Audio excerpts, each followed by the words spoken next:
আমরা কি ভয় পাই? আমরা এক আল্লাহ ব্যতীত এই দুনিয়ার পরিশক্তিকে পরোয়া করি না, ভয় পাই না। কোন আধিপত্যবাদ, কোন সাম্রাজ্যবাদ এই বাংলাদেশকে নিয়ে অনেক খেলেছে, সামনে আর খেলতে দেওয়া হবে না। এই প্রজন্ম আধিপত্যবাদের বিরুদ্ধে চোখে চোখ রেখে কথা বলতে শিখেছে।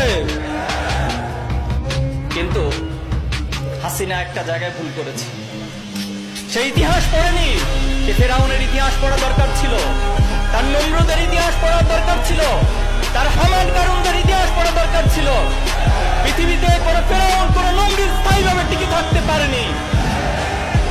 এই জুলুমের পথ মারি দিয়ে রব্বুল আলামিনের পক্ষ থেকে 2024 সালের জুলাইয়ে যে অভ্যুত্থান হয়েছে, সে আবাবিলের মতো করে ছাত্র জনতার যে উচ্ছ্বাস, যে জেগে ওঠা, এর মধ্য দিয়ে বাংলাদেশের হাসিনা নামক ফেরাউনেরও পতন হয়েছে, সে পালিয়ে যেতে বাধ্য হয়েছে।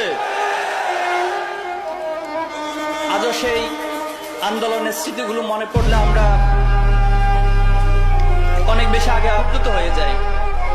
যখন একদিনে আবু সাইদ সহ 6 জন শহীদ হলো, সারা দেশে আন্দোলন দাবানলের মতো ছড়িয়ে পড়লো।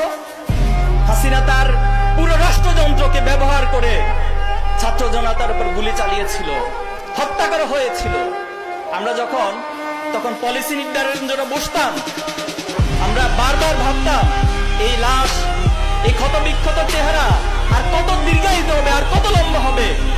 তখন আমরা কি ভাবতাম?